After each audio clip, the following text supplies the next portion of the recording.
Welcome to this episode of Red Bandy Outdoors. If you're here to find out what it takes to tie a fish finder jig, the materials, the tools, the equipment, you're in the right place. I'm Scott, fish biologist turned YouTuber, living the dream, being the star of my own fishing show on TV.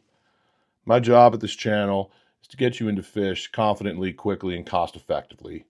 And that's why I'm talking about the fish finder jig with you today in this three-part series. This is video 2. Number 1 was kind of the call to action. Subscribe. Get on board early. We're giving away the secrets kind of video. Get you excited. Show you some of the big fish I've caught. This video, we're going to talk about the materials, the fly materials, the feather and flash that you need. Of course, the jig heads real quick. We've already talked about that a little bit. And then some of the fly tying material to get you involved. And then where you're going to get it at.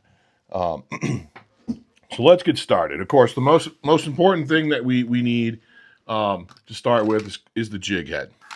And with the jig head, we use about 4 different varieties. The one I have in the vise here right now is Northland Tackles Deep V. It's got this cool purple head.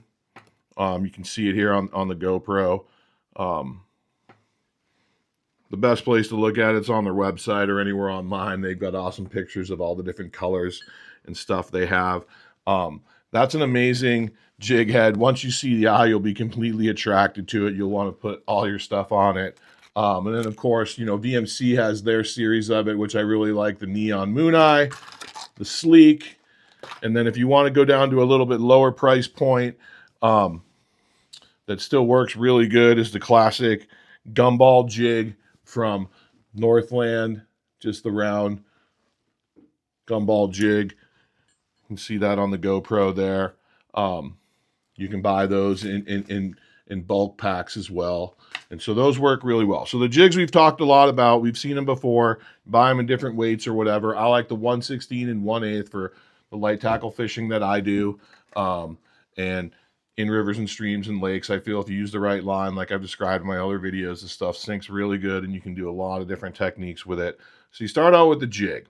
The one thing you got to do with the jigs, and you got to have this probably from your supplies of the tools in the garage or whatever, is just some blunt nose pliers. You got to pinch down the keeper barb. The keeper barb that is on the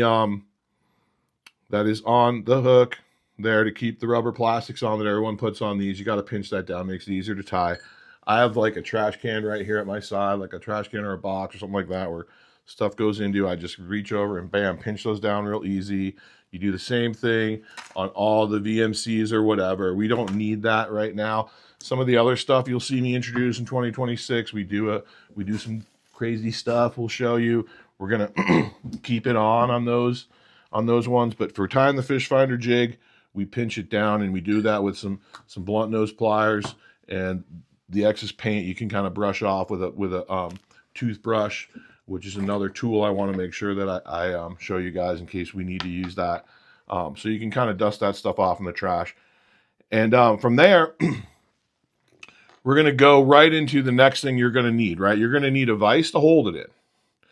So the vise is probably going to be the most expensive investment you're going to make as a tackle craft person tying flies and jigs and the stuff you see I use on this channel, right? So right here we have the Peak Rotary vise. This is probably the largest investment you need to make on a piece of fly tying equipment is the Peak Rotary vise. If you want to go this high, go for it. This is what I like to use. You see a lot of creators out there, craft lure creators and stuff like that with this vise. It allows you to do a lot of material spinning real quickly and allows you to kind of move the fly around and work on it and add stuff and lock it in place. If you don't need something like that, you just want to do the basics, like where we all started out, the basic vise, you can go down from there. Peak also has a non-rotary vise that comes on a nice base like this, and it's high quality. This is a made in the USA product, made in the USA company. So it's really good to support those businesses these days, for sure. And I believe they have awesome customer service because this one right here is brand new. When I was cleaning up my desk here in this area, I had the arm on here that you use for holding the bobbin and thread when you do the spinning. And I believe that I just must have bumped it with my clumsiness and it went on the floor and this part right here broke. So I contacted them and I expect to be sending it back, I talked to Jeannie there at Peak Fishing. She said, yeah, send it in, we can repair it. So I'm going to have another one. I'm going to have a little fly tying center here. So awesome company to deal with. This is kind of the top of the line. If you want to get into this stuff and stay into it for a while, I recommend getting something like this. If you want to start with something a little bit more affordable and think you're just going to stick with jigs, go to the non-rotary devices. So that's where I want to talk about where you're going to get this stuff. And you can go into a place like Barlow's Tackle, where you see a lot of lure crafters out there going to this catalog. There's amazing stuff in here. We'll come back to it again in this video. They have a whole line of devices. They have Peak. They have a whole line of other American-made devices down the lower price point.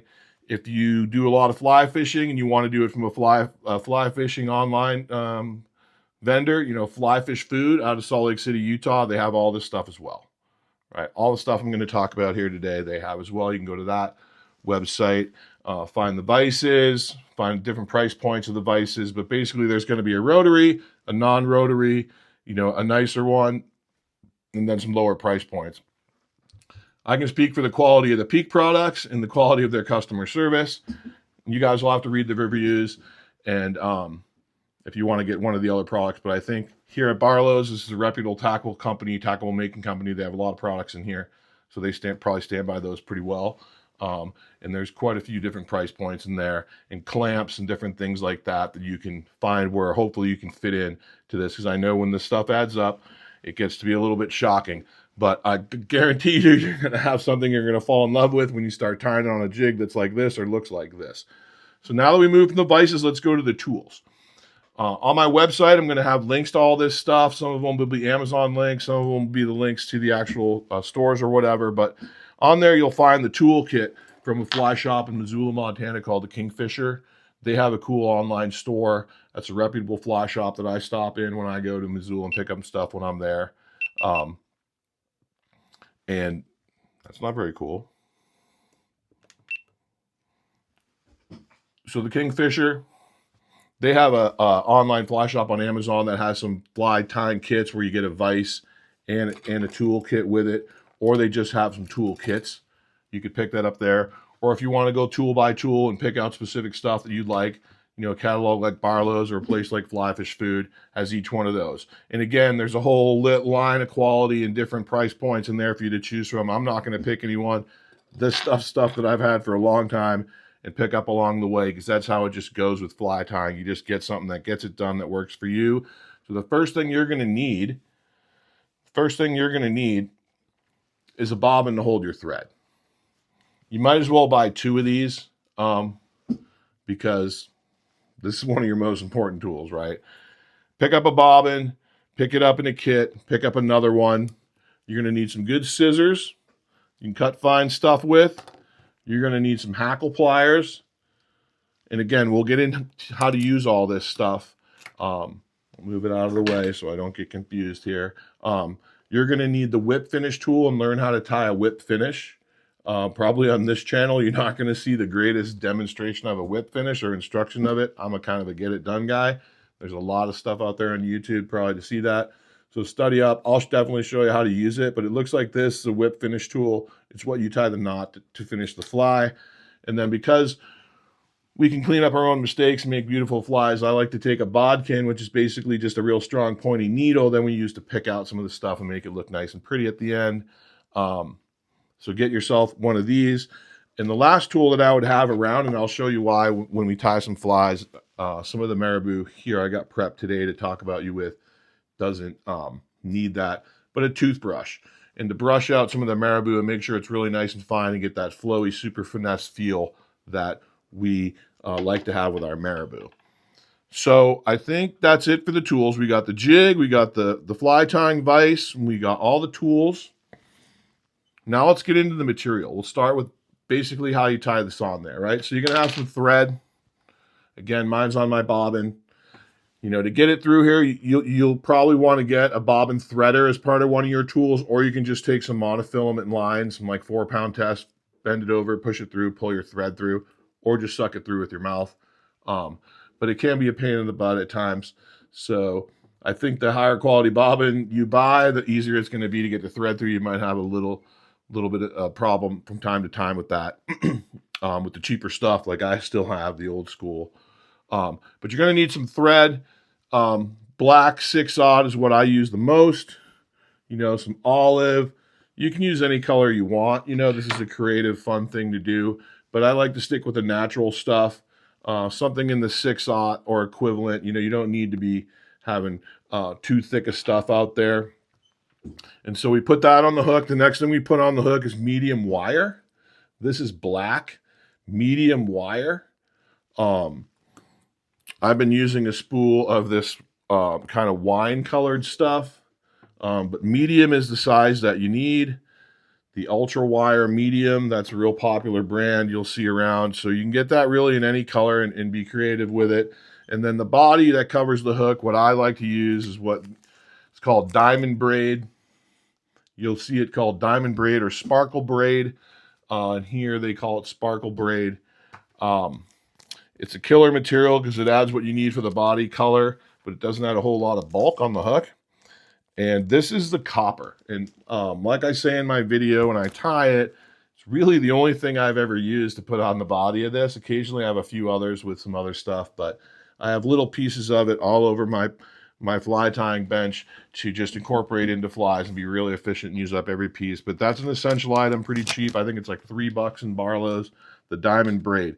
So that's the body. On top of the body, you've seen it, the tail, you know, that is the rabbit strip cut zonker style. So on the 1/16th, the real small hooks, the 1/16th, we're going with the micro, right? It's very important, the micro, okay? Hairline's calling it the micro pulsator, okay? But it's the micro size. It's less than 1/8 diameter. It's like 2/16 or something like that, you know, maybe 3/16. The one problem with the Barlows is I didn't see the micro in here. So with the 1/8 jigs and on up, I used the regular rabbit strip, the normal size or the medium, whatever they call it. It's like 1/8 in this catalog. They call it 1/8. But for the 1/16 that I use, which is so deadly for trout and streams, small panfish and stuff like that, I am using the micro.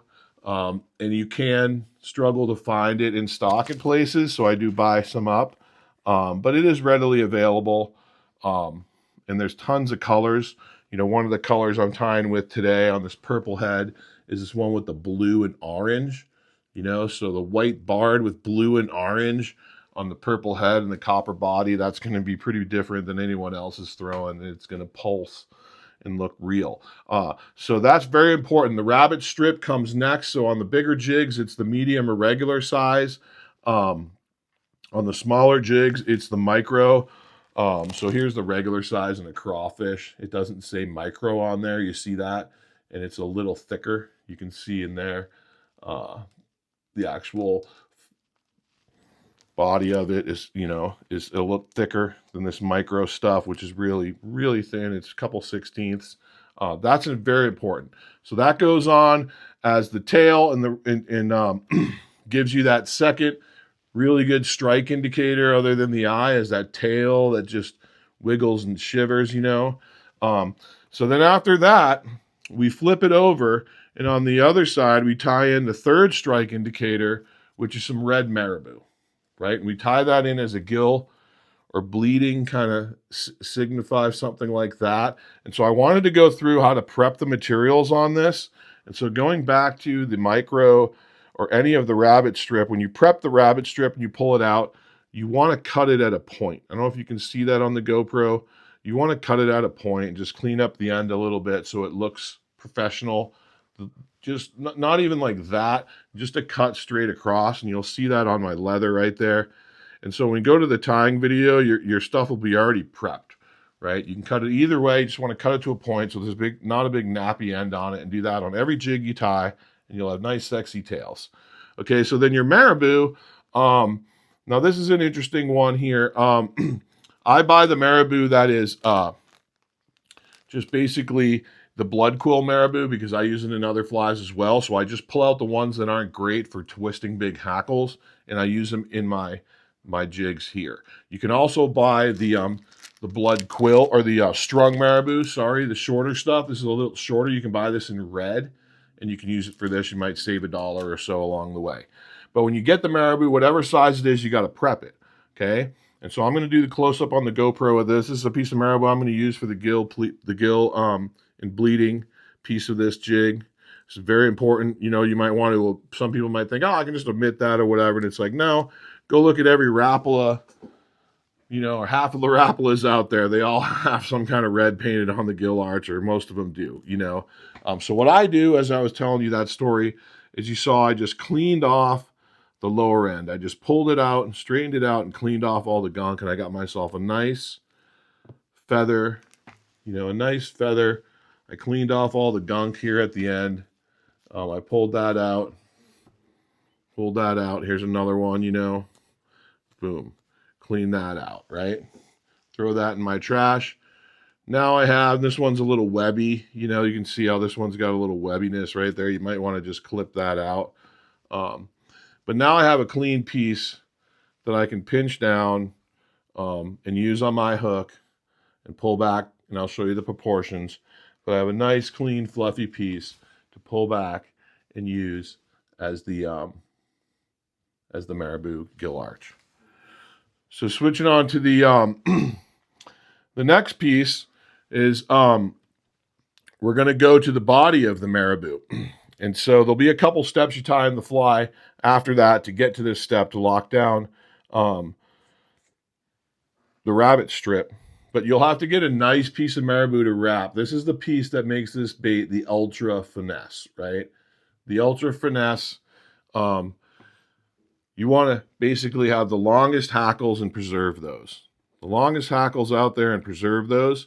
And you want to be able to maybe save some of this material. So what I do is I just cut in right here. I do the same thing, but I don't pull it off. I don't pull it off. I find out where I'm going to work with, and I know that I'm not going to go back and be wrapping this very, very thick quill.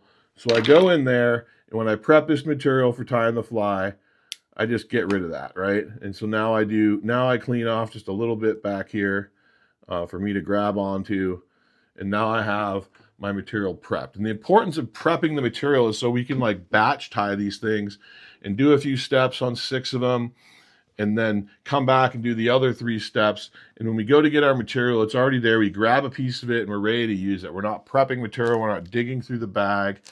We're going to rip these things out. So our box is full of all the different sizes and colors we like to use, right? So now there's one more step and one more material. It's the last strike trigger, right? That the other 2 strike triggers are kind of like tantalizing body, you know, the fur and feather that's just going to move without you moving the rod. The current's going to move it. The last is the flashaboo, right? Now you buy something like this, it's going to last for thousands of flies, I feel like, right? If you use it correctly. We're just using a few strands of this stuff, and we're putting it on the body on either side to simulate the lateral line, right? The lateral line of the fish, that is another key thing. When the predator fish sees that with a little flash, it sees some red for the gill arch, it sees the eye, and it sees a nice little juicy tail. I mean, it's all in. They're going to whack this thing. You'll feel it and catch more fish. That's all I have for you today. I don't want to keep you too long. You know, if you want to step up your marabou and get higher quality stuff like this, that's all barred, and, you know, you get a few less pieces and you get a different kind of product, you know, you're going to have to go to the fly shops to get this. But when you see me using all this other material, that's all available at the big lure supply catalogs like Barlow's, where you can get all this stuff that I talked about today, as well as anything else, you know, if you want to make.